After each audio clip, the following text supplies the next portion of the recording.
ఓం శ్రీ మహాగణాధిపతయే నమః. శ్రీమాత్రే నమః. ప్రతి ఒక్కరూ ఈశ్వర ఆరాధన చేస్తాం కదా. ఈశ్వర ఆరాధన చేయడం వలన మనకు మన వంశానికి ఎంతో శ్రేయదాయకము. ఎందుకంటే జగతః పితరం వందే పార్వతీ పరమేశ్వరం అని శివమహాపురాణం ప్రకారం చెబుతారు. మనకు జగత్తంతరికి కూడా తల్లిదండ్రులు ఎవరైనా ఉన్నారయ్యా అంటే కేవలం పార్వతీ పరమేశ్వరులు మాత్రమే. అలాంటి తల్లిదండ్రుల వద్దకు వెళ్ళి, ఈశ్వరుడు వద్దకు వెళ్ళి, పరమేశ్వర నాకు అనుగ్రహించు, ఈ కార్యంతో నేను బాధపడుతున్నాను, ఈ ఆటంకమును తొలగించు తండ్రి పరమేశ్వర అని చెప్పి స్వామిని స్మరణ చేసినంత మాత్రం చేత స్వామివారి అనుగ్రహం ఉంటుంది. కాకపోతే మనం ఎలా దేవాలయం వెళ్ళాలి, ఎలా వెళ్ళి స్వామిని ఆరాధన చేయాలి అని అందరూ అడుగుతూ ఉంటారు. దాని గురించి మనం తెలుసుకుందాం. ముందుగా మనం శివాలయానికి వెళ్ళినప్పుడు నందీశ్వరుడి దగ్గరికి వెళ్ళి నందీశ్వరుడికి నమస్కారం చేసి, స్వామివారి కొమ్ముల మీద కుడి చేయి వేసి స్వామివారి శిఖరముల మీద చేతులతోటి తడుముకుంటూ స్వామివారికి నమస్కారం చేయాలి. ఆ శృంగముల నుండి ఈశ్వరుడికి దర్శించాలి. ఈశ్వరుడి ఆరాధన ఎవరైతే చేస్తారో వారింటిలో దారిద్ర్యము తొలగిపోతుంది. శివో మహేశ్వర శంభో పినాకీ శశిశేఖర. స్వామి మహేశ్వరుడు. మీరు ఏదైతే కార్యములు కావాలి అని స్వామి మీరు వెళ్ళి చెబుతారో ఆ కార్యాలను స్వామి దగ్గర ఉండి మరి ఆ కార్యాలను చేపట్టి ఆ కార్యాలను మనకు సిద్ధింపజేస్తాడు. ఆటంకాలన్నీ కూడా తొలగింపజేస్తాడు.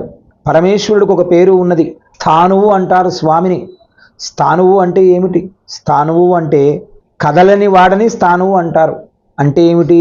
స్వామివారు కదలని వాడు అని కాదు, స్వామివారు కదలడానికి కూడా స్థలము లేదు అని అర్థం. అంటే అండపిండ బ్రహ్మాండమంతా కూడా స్వామివారు వ్యాపించి ఉన్నారు. అలాంటి అండపిండ బ్రహ్మాండములో మనమెంతటి వారమండి? చాలా చిన్నవారం కదా. అంత చిన్నవారికి ఏదో చిన్న సమస్య వచ్చి బాధపడుతూ ఉంటాము. ఆ చిన్న సమస్య తీరడానికి మనకేమో చాలా పెద్ద సమస్య అది. స్వామికి ఎంతసేపు అండి? స్వామి ఇలా అనుకుంటే మన సమస్య తీరిపోతుంది.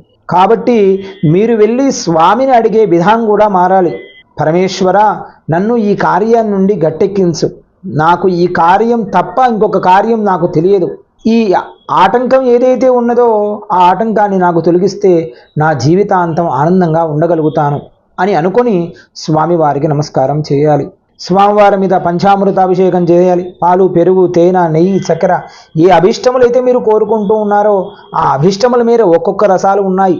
ద్రాక్షారసం చేస్తే సిరి సంపదలు పొందవచ్చును. ఇంటిలో ఆటంకాలు ఉన్నాయండి, డబ్బు నిలవడం లేదండి, డబ్బుతో చాలా ఇబ్బందులు పడుతూ ఉన్నామండి, లక్ష్మి స్థిరలక్ష్మి లేదండి అని బాధపడుతున్న వారు ద్రాక్షారసమును తీసుకుని వెళ్ళి రుద్ర అనువాకంతో పరమేశ్వరుడికి అభిషేకం చేయించండి. దాని వలన ఇంటిలో సంపద నిలుస్తుంది. సంపదకి ఎలాంటి లోటు ఉండదు. ఆటంకాలన్నీ కూడా తొలగిపోతాయి.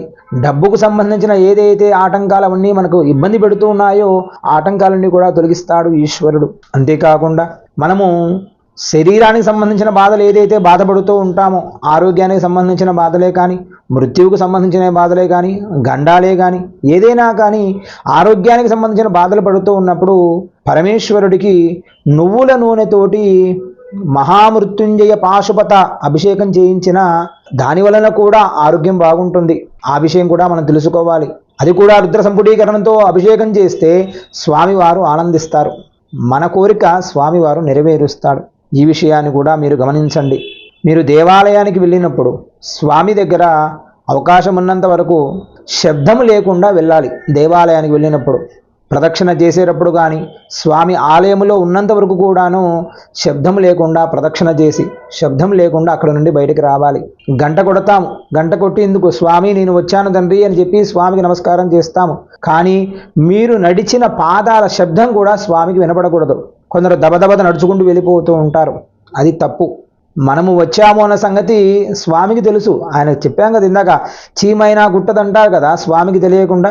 అలాంటిది మనం వచ్చామని ఆయనకు తెలియదా? మనం శబ్దం చేసుకుంటూ వెళుతూ ఫోన్లు మాట్లాడుతూ వెళుతూ ఇలా చేయకండి. దాని వలన మీకు వచ్చే లాభము కంటే నష్టమే ఎక్కువగా ఉంటుంది. ఎందుకంటే మనకంటే పెద్దవారి దగ్గరికి వెళ్ళినప్పుడు మనం ఏం చేస్తాం? ముందుగా వెళ్ళి జాగ్రత్తగా ఫోన్ సైలెంట్ పెట్టుకొని ఆయనకి ఏమైనా వినపడుతుందేమో అని చెప్పి ఆయన బాధపడకుండా ఉండాలని చెప్పి ఎన్నో జాగ్రత్తలు తీసుకుంటాం కదా. అలాంటిది పరమేశ్వరుడు అండి. ఆయన దగ్గరికి వెళ్ళినప్పుడు జాగ్రత్తగా ఉండండి. ఆయనకు దగ్గర వెళ్ళినప్పుడు కేవలం స్వామి పరమేశ్వర నన్ను రక్షించు, నన్ను కరుణించు, నన్ను నా సహకుటుంబాన్ని ఆనందంగా ఉండే విధంగా అనుగ్రహించు ఈశ్వర అని చెప్పి అందరూ ఈశ్వర ఆరాధన చేస్తూ ఆ స్వామివారి అనుగ్రహం పొందాలని కోరుకుంటూ మీ శ్రీకాంత్ శర్మ.